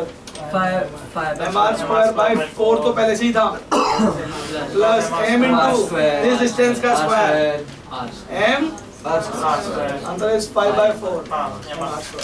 What I did was I first applied the perpendicular axis theorem and then applied parallel axis theorem, right? पहले मैंने perpendicular axis लगाया, फिर मैंने parallel axis लगाया। यही किया क्या? क्या उल्टा कर सकता हूँ क्या? उल्टा कर सकता हूँ क्या? उल्टा मतलब पहले पैरेलल लगा दूं और फिर परपेंडिकुलर लगा दूं।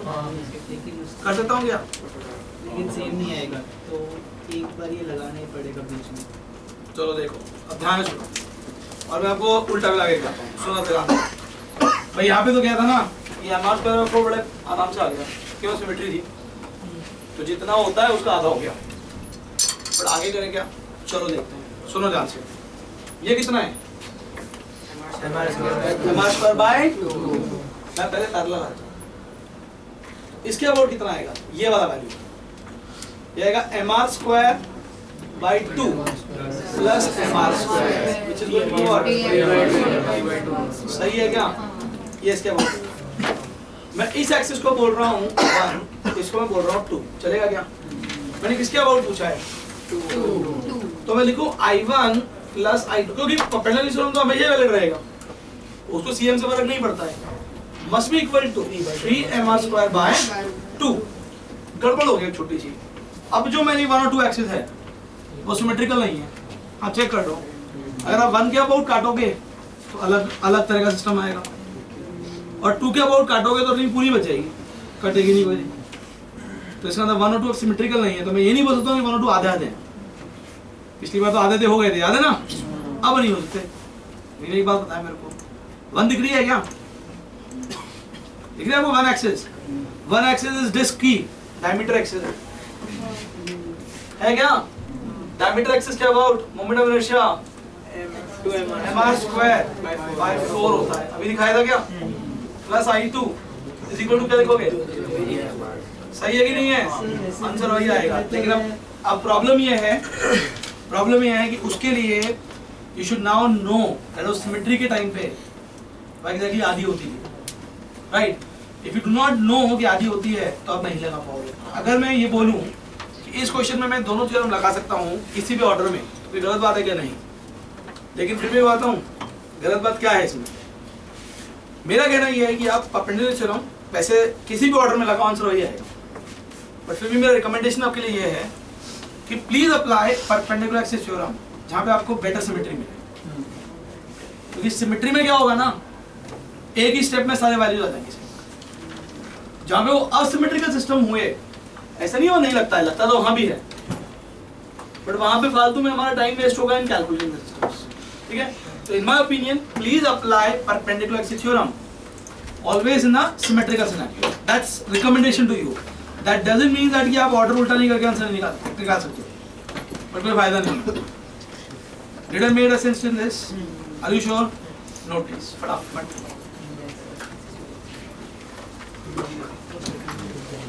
Yes, please. Means symmetry to up. Whenever symmetry exists, try to apply there. Doesn't mean कि आप keep quiet. आवाज बंद।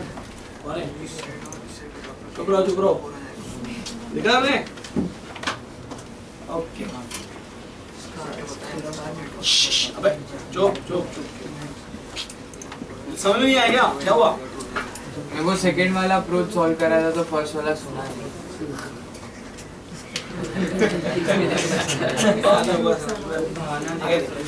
हाँ सुनो, क्वेश्चन पूछ रहा हूँ।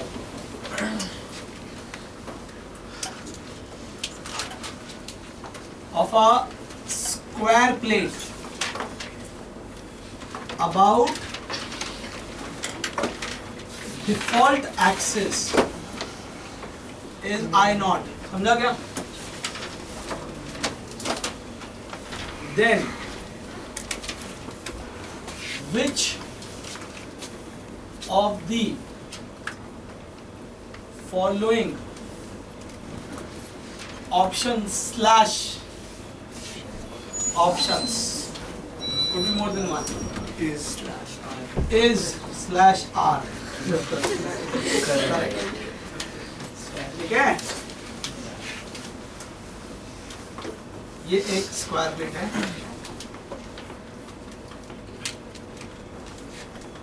1 2 3 ये सब एक ही पॉइंट है, 4 I1 plus I2 equal to I0, I1 plus I3 equal to I0,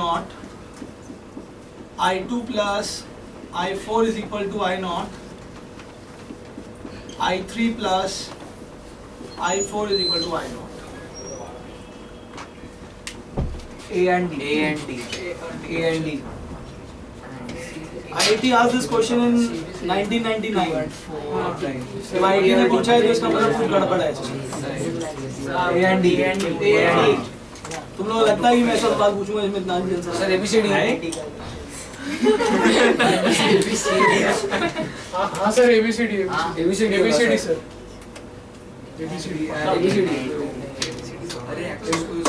अरे स्क्वायर है ना, ऐसे बन जाएगा तो फिर सिमेट्री उसको काटेगा और इसको आधे में जो काट रहा है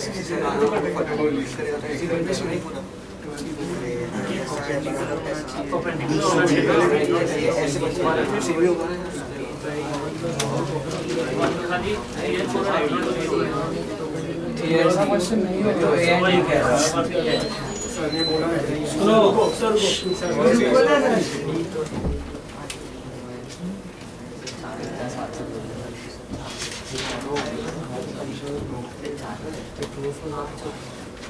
Third last bench. Keep quiet.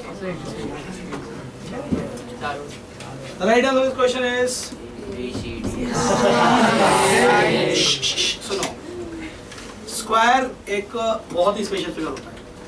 The property which I am going to tell you right now is only applicable पूरे जितने पैराग्राम हमारे पास वर्ल्ड में है उसमें कोई केवल 2 ही पैराग्राम ऐसे हैं जिसमें प्रॉपर्टी अवेलेबल है. One of them is square, the other one is rhombus. Square and rhombus are the only 2 parallelograms in this world जिसके अंदर जो diagonals होते हैं ना कोई म्यूचुअली परपेंडिकुलर होते हैं.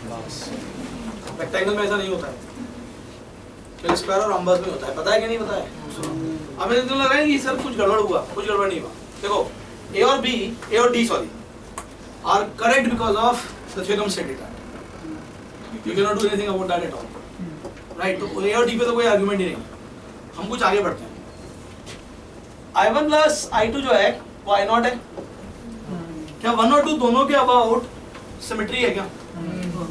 Very good. So I1 is equal to I2 is equal to I0 by 2 है. सही है? 3 and 4 ये भी परपेंडिकुलर है. तो मैं लिखता हूँ I3 plus I4 ये भी I0 है. क्या 3 और 4 के अबाउट जब कट करूंगा तो भी सिमेट्री है क्या? तो इसका मतलब I3 is equal to I4 ये भी I0 by 2 है. ये दोनों भी करेंगे. सही है? अब सुनो. अबे सुन तो लो. सब समझ में आया क्या? बता दूं क्या ना, how will an examiner is going to play with your emotions. Which of the following options are correct according to perpendicular axis theorem? समझा क्या? सब गड़बड़ हो गया. अब आंसर A और D है केवल. ये दो तो क्या है वो because of the value same आ गए. अब 2 + 2 = 4 होता है और 2 × 2 4 होता है. तो दोनों में से कौन सा करेक्ट है? सही करेक्ट है. तो प्लस और इनटू बराबर होता है. वो केवल एक केस में है. यू अंडरस्टूड द पॉइंट और नॉट? इसमें आ गया क्योंकि स्क्वायर था. हर बार ऐसा नहीं होने वाला है शायद. ठीक है? अगर मैं पूछता हूँ कि according to perpendicular theorem which of them is correct, answer is A and D. But if I ask you which of them is correct, सारे करेक्ट हैं. वैल्यू तो सबके सेम ही आ रहा है. एंड फॉर दैट रीजनिंग एक चीज और सुनो आप. ध्यान सुनना. ये मतलब आपको है ना धीरे धीरे अपने आप पकड़ में आनी चाहिए. ये एक स्क्वायर प्लेट है. इसका डिफॉल्ट एक्सिस के अबाउट MI I0 है. राइट? मैं एक एक्सिस ले रहा हूँ. सेंटर डायगोनल नहीं है. कितना होगा? I0 by 2 ही प्रूव कर देता हूँ. देख लो ये लाइन दिख रही है. इसके अबाउट ये स्क्वायर 2 पीस में ब्रेक हो गया. दोनों पीस एकदम सेम है. एकदम सेम है. चेक करो. दोनों पीस का शेप एकदम सेम है. दोनों पीस का एरिया एकदम आधा आधा है. You can check that right away. और बताऊं, अगर आप ऐसी की ऐसी लाइन यहाँ बना दो ना तो ये भी सेम शेप है. इसका मतलब एक बात बताऊं, एक स्क्वायर को लेकर आप 2 एक्सिस बनाओ ऐसी और उसको जैसे मन करे घुमाओ. ये जो एक्सिस अगर परपेंडिकुलर हैं, चाहे ऐसे हैं, चाहे परपेंडिकुलर डायगोनल के अलोंग हैं, चाहे कुछ और, सबके अबाउट वैल्यू I0 by 2 ही रहेगा. ऐसी प्रॉपर्टी केवल स्क्वायर के पास है. ठीक है? बाकी सबके पास शायद ना हो पाए. मैं जनरलाइज नहीं कर रहा हूँ. Did you get the point और not? My point is not that कि वो I0 by 2 है. माय पॉइंट इज कि कैन यू समझ में आ रहा है कि वो शेप्स को सिमेट्री देखने से कैसे मंसर निकाल पाएंगे ठीक से. Are you all getting the point और नॉट? Sure everyone? जल्दी नोट करो इसको. इस वाला एग्जांपल ये करोगे सबके ऊपर I0 by 2 रहेगा सबके ऊपर. चलो गुड. आगे दिखाता हूँ. समझा? चारों क्यों सही थे? IIT में जब आया था ना क्वेश्चन, उसमें उन्होंने पूछा था which of the following is incorrect. Option था ये 3 थे, सिंगल चॉइस में था और लास्ट था none of these. सारे बच्चों को इतनी हैप्पीनेस हुई, सबने बी आंसर टिक किया था. which of the following is incorrect क्योंकि उनको लगता था none of these होता ही नहीं है कभी. समझा कि नहीं? बी राइट था, इनकरेक्ट none of these था. समझ में आ गया कि नहीं आ गया? जितने लोग लगता है नहीं आईटी वाले टफ क्वेश्चन पूछते हैं, पे टफ नहीं पूछते हैं, वो ऐसे घटिया क्वेश्चन पूछते हैं. वो पता होता है ये आंसर क्या है और फिर भी उल्टा हो जाता है। You got the point or not? ठीक है, जल्दी सुनो थोड़े। चलो जल्दी आगे लें। I think 99 का शायद 99 2000 में क्वेश्चन है। ऑब्जेक्टिव में आया था 3 मार्क्स का सिंगल चॉइस। सुनो एक और चीज प्लीज, क्लियर है ना? ओके, हम एक और चीज सॉल्व करते हैं। सबको थ्योरम समझ में आया लगे कैसे थ्योरम हम लगा रहे हैं? तो मोमेंट ऑफ इनर्शिया में कुछ चीज़ों को निकाले। अब एक काम करता हूँ, कुछ और आपको कंसेप्ट सिखाने की कोशिश करता हूँ। देखो कैसे लॉजिक हम डेवलप करते हैं और डेरिवेशन नहीं करेंगे। देखो एक बात समझ करो, वो इंटीग्रेशन जो है ना वो हम कहीं अब छोड़ के आ गए, अब इंटीग्रेशन नहीं करना। डेफिनेटली इंटीग्रेशन तो हमको आता ही है, कैसा भी न्यूमेरिकल दे दो मेरे को, कैसी भी खराब बॉडी दे दो, मैं उसका मोमेंट ऑफ इनर्शिया इंटीग्रेट करके निकाल दूँगा। बट कुछ और करते हैं। ये मेरे पास एक्स वाई एक्सिस ऐसी यूज होती है वैसे ही। मैंने इस एक्स वाई एक्सिस पे एक ट्रायंगुलर प्लेट बना दी है, इसका ये लेंथ L है। It's a triangular plate of mass m and length L, ये दोनों बराबर है, मतलब आइसोसलेस ट्रायंगुलर प्लेट है। कौन बताएगा इसका moment of inertia about the z axis? Moment of inertia about the z axis. Z axis passing through which point? अबे Z axis एक ही होती है। अच्छा 6y अबे यार देखो, सुनो सुनो, कुछ लोग बोलोगे कि सर आपने ये गलत बात है कि आपने ट्रायंगल तो सिखाया नहीं हमको, ट्रायंगल तो सिखाया नहीं, कोई बात नहीं।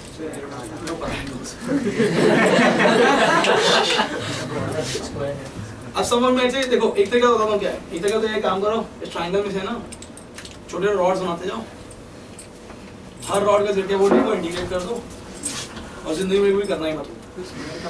उससे अच्छा एक काम करो, ये ट्रायंगल ही है ना,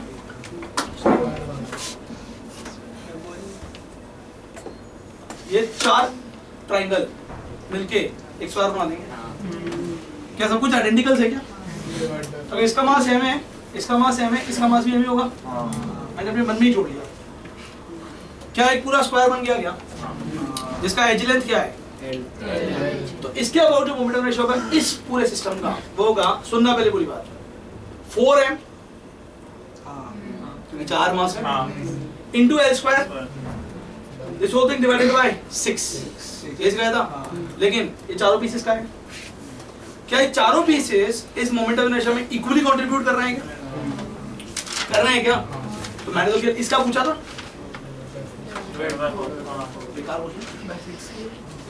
समझा क्या मैंने क्या किया? मैं अभी रिपीट करता हूँ, सुनो मैं क्या करता हूँ।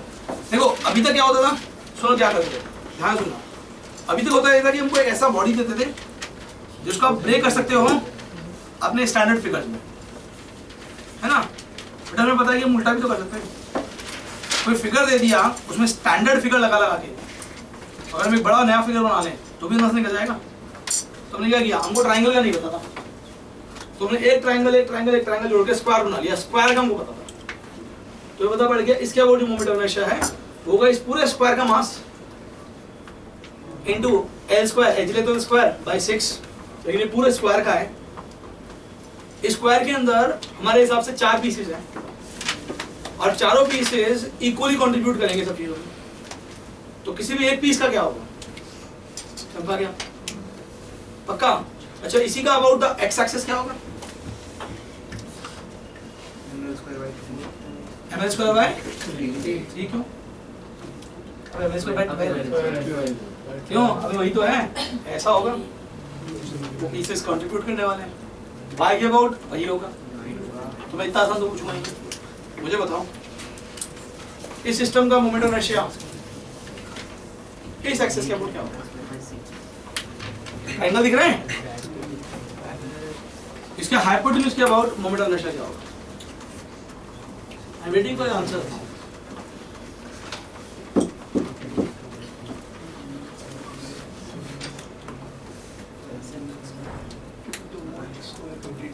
फाइनल आंसर समझेगा सवाल मेरा? पहला पार्ट तो आसान था। मुझे बताओ ये हाइपोटेन्यूज है ना ट्रायंगल का, उसके अबाउट एमआई क्या है?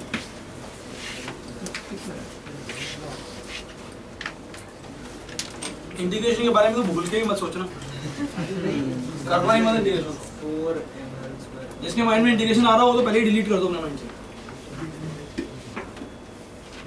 4 ml square by 12 4 ml square by 12 ml square by 6 ml square by 3 okay पता नहीं ml square by 24 7 ml square by 24 7 ml square 24 और कुछ वही by 24 7 ml square by 24 shut up तू कुछ लिख रहा है 7 ml square by 24 मत पूछ, गलत आंसर क्यों पूछ रहा है? क्या किया है तूने कचरा? एक सेकंड क्वेश्चन ही समझ में आया क्या? आया ना? चलो बताओ। Should I get the right answer? 10 ml square by 12. 7 10 ml square by 12. 10 ml square by 5 ml square by 6 हाँ. ओके, एक और आंसर आ गया। उतना नहीं करो, मैं एग्जाम में यही 4 ऑप्शन डालूंगा आपको। उन्होंने हेल्प किया। चलो एक और आ गया। एक मिनट रुक जाओ.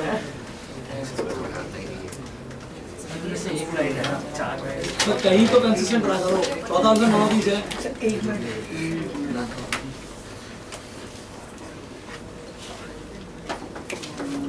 सुनो, एक स्टेप फर्स्ट और एक स्टेप आंसर। इतना कचरा करने की जरूरत नहीं थी। ये इसका पूछा है क्या? ट्राइंगल का तो आता ही नहीं है, बट स्क्वायर का तो आता है। इडियट्स, वही क्या था सही है क्या? अगर ये m होगा तो ये भी m होगा क्या? राइट? एज लेंथ जो होगी वो l नहीं होगी, वो l by root 2 whole square होगी क्या? तो ये प्लेन में है एक्सिस, तो दोनों का मिला के मोमेंट ऑफ इनर्शिया होगा 2m l बाय रूट 2 का होल स्क्वायर डिवाइडेड बाय 6। थप्पड़ मारूंगा मैं 6। 12 क्यों? 12 क्यों? अबे डायगोनल के अंदर आधा होता भी दिखाया था, ms by 12 होता है, नहीं दिखाया था क्या? I नॉट by 2 होता है क्या? लेकिन ये किसका है? दोनों ट्राइंगल का मिलाकर है। क्या दोनों इक्वली कंट्रीब्यूट कर रहे हैं क्या? क्या इडियट लोग हो। तो ml square by 24. हाँ, तो अब आ गया answer. ml square by 20 ml square 24 answer है। 12 क्यों बोला तूने? समझा क्या? कहाँ नहीं समझ बता। कैसे आया? मोमेंट इनर्शिया स्क्वायर प्लेट बता। सर एक minute, sir 1 second. Moment inertia square plate बता upon diagonal. ml square by 6 थप्पड़ मारूंगा मैं अभी। डायगोनल तो मैं किसको पढ़ाऊं? दो भी लोगों को पढ़ाऊं मैं? क्या है? अभी तो लिखा है मैंने। I नॉट by 2 होता है। ये I नॉट by 2 होता है। ml स्क्वायर by 6 का आधा। ml square by 12 ml square by 12 मेरे स्क्वायर का मास बता। m सॉरी 2 है। लेंथ बता इसकी। l by root भाई क्या? हाँ भाई, और किसका डाउट है? हाँ बोलो, क्या बोल रहा है भाई? सर वो लास्ट पार्ट एक्सप्लेन कर सकते हो क्या? कौन सा पार्ट? सर हाँ सर वही मुझे एक बात बता, is it a square? Yes sir yes. So square का डायगोनल के about moment of inertia ml square by 12 होता है। You agree with that? Yes sir okay, so the square which I made for you, उसका mass बता कितना है?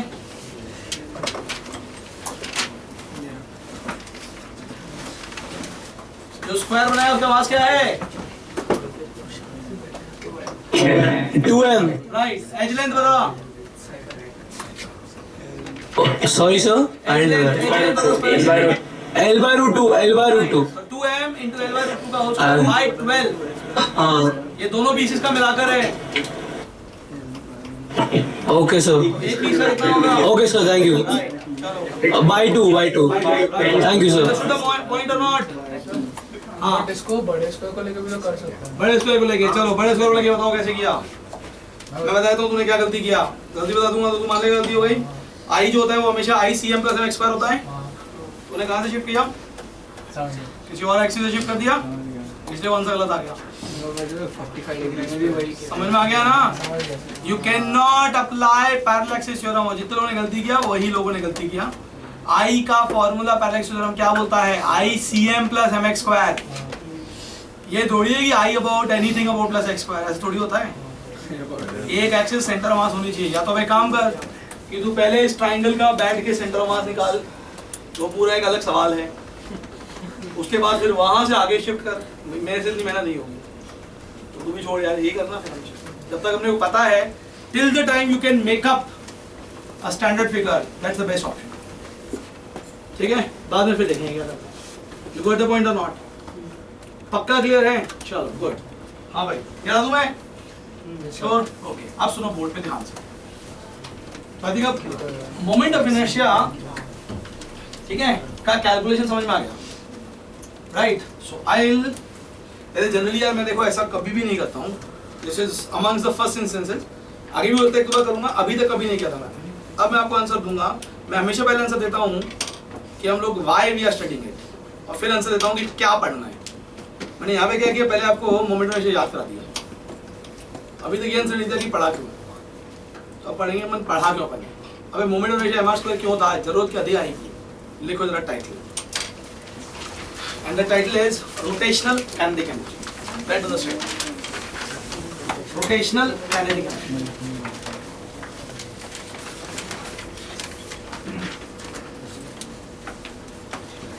ठीक है, now what's people actually started doing, ठीक है, उन लोगों ने क्या किया, या देखो बिफोर रोटेशन हमें यार काइनेटिक एनर्जी का एक बहुत ही बढ़िया और बहुत ही डेफिनेट फॉर्मूला अवेलेबल था हमारे पास, half M V square, and we were actually very happy with that half M V square.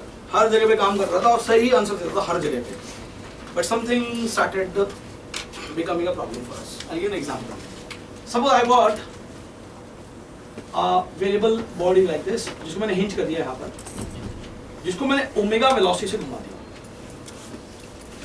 हमको पता है कि बॉडी जो है ना, इसका टोटल काइनेटिक एनर्जी बताओ। ये तो पक्का है कि इस बॉडी है ना, इस बॉडी के अलग सारे पॉइंट्स घूम तो रहे हैं, चल तो रहे हैं।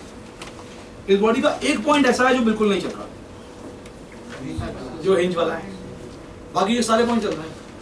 हमारा कहना यह है कि जितने भी पॉइंट चलते हैं वो सब काइनेटिक एनर्जी में कंट्रीब्यूट करेंगे।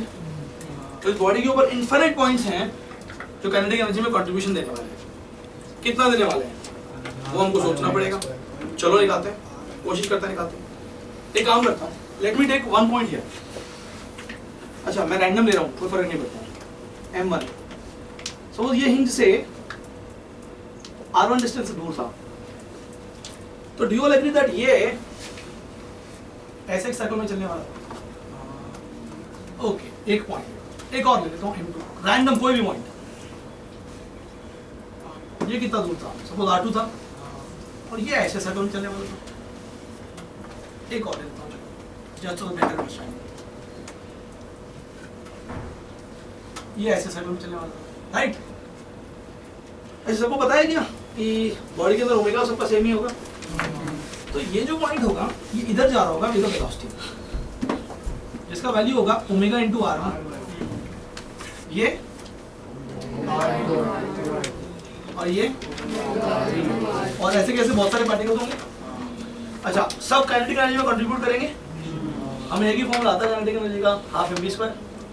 तो काइनेटिक एनर्जी ऑफ पार्टिकल 1 ये होगी half m1 v1 square. Scalar number है 2, बोलो।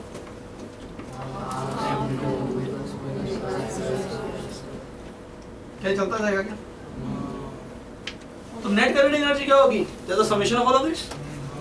गुड, एक काम करते हैं, ओमेगा स्क्वायर बाय 2 कॉमन ले लेते हैं, अंदर बचेगा समझा क्या क्या हुआ? अब एक अच्छी बात हुई, अब सुनो ध्यान से, समझा मैंने क्या किया?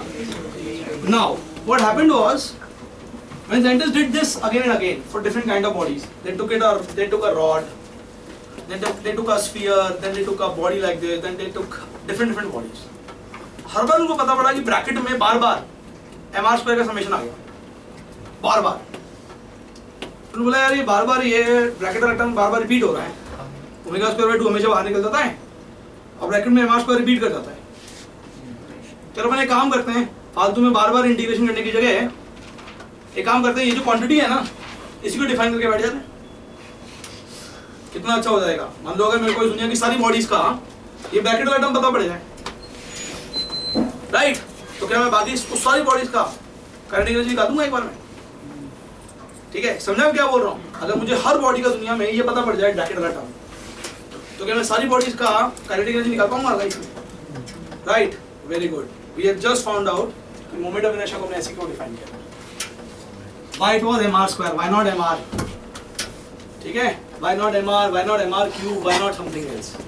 ठीक है, the reason for that was it was not that कि मोमेंट ऑफ इनर्शिया पहले डिफाइन हुआ था, पहले एक्चुअली में ये आई थी, और इसको आने के बाद हमको पता पड़ा बार बार हमारे पास ये टर्म आ रहे थे। हमने कहा क्या बोला, हमने बोला यार इसी टर्म को हम काम करते हैं, हटाते हैं यहाँ से और इसी की वैल्यू याद कर लेते हैं। हमने जितने भी रॉड्स लिखे सब लिखे ना, हम ऑलरेडी उसके लिए ब्रैकेट पता कर चुके हैं। अब मुझे घूमती हुई रॉड का काइनेटिक एनर्जी निकालना है, तो ये फॉर्मूला है, समझा? उसका मतलब काइनेटिक एनर्जी क्या हो जाएगी आज के बाद हमसे हो जाएगी हाफ आई, ये आई होता है ना, समझा क्या? के आर का मतलब rotational kinetic energy. You remember एक और टर्म थी हमारे पास, ट्रांसलेशनल काइनेटिक एनर्जी, सही है क्या? अब सुनो, सब कुछ एक जगह पे आ गया। V used to be the translational velocity, V का रोटेशनल काउंटर पार्ट ओमेगा होता है। जैसे हमने पढ़ा था ना, ये तो M का जो रोटेशनल काउंटर पार्ट होता है वो क्या होता है? जो काम M करता था ट्रांसलेटरी मोशंस में, वो क्या होता है? I करता है रोटेटरी मोशन में। अब एक बात बताता हूँ आपको, ध्यान से सुनना इस बात को। यू नो M मास का स्टैंड अलोन अपने आप में कोई इंपॉर्टेंस नहीं है। अगर मैंने बोल दिया कि बॉडी का मास M है, तो बाहर में गया उससे कोई फर्क नहीं पड़ता। लेकिन जैसे ही M बाकी चीजों के साथ मिलना चालू करता है, ये खतरनाक बन जाता है। फॉर एग्जाम्पल, जैसे ही M A से मल्टीप्लाई होता है, हमारी मार लग जाती है, MA बन जाता है, और ये MA बहुत खतरनाक चीज होती है। जैसे ही M V से मल्टीप्लाई होता है, और भी खतरनाक हो जाता है, समझा कि नहीं समझा? और जैसे ही M V स्क्वायर से मल्टीप्लाई होकर 2 से डिवाइड होता है, it become something else. Same way I का इटसेल्फ में कोई इंपॉर्टेंस नहीं है। I डी के हमने कैलकुलेटर में बैठ गए, बट I का कोई फायदा नहीं होता। बट जब ये I अलग अलग चीजों से मल्टीप्लाई होना चालू करेगा, ये एकदम खतरनाक चीज बनाएगा।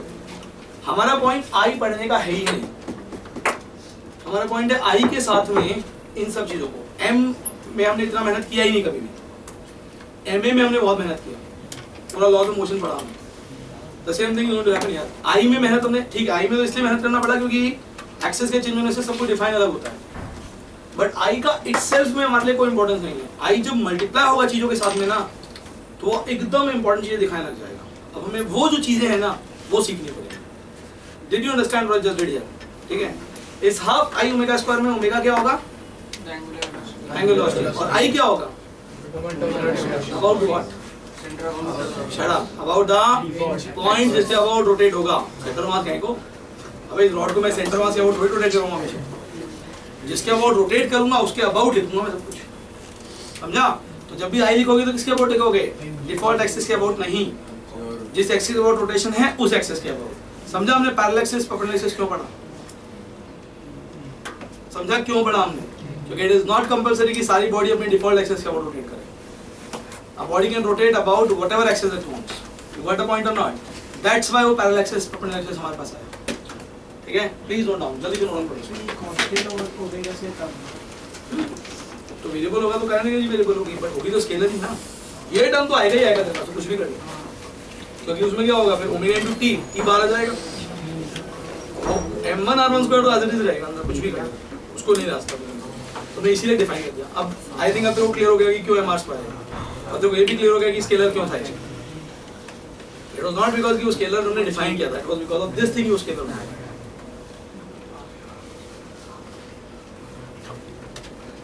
पक्का क्लियर है? चलो आज के लिए हम थ्योरी फिर इतना ही कर रहे हैं, ठीक है? अगली बार मैं यहीं से एग्जांपल से स्टार्ट करूंगा। मैं शो यू कि इसको फिर हम मोमेंट ऑफ इनर्शिया उसको विद एनर्जीज या बाकी की चीजों के साथ हम कैसे बेसिकली यूज करेंगे, या इसको डायरेक्टली हम लोग एडिशन कर देंगे, ठीक है? कैसे सारे कंसेप्ट हम एक जगह लेके आएंगे, नेक्स्ट स्टार्ट पे स्टार्ट करेंगे, ठीक है?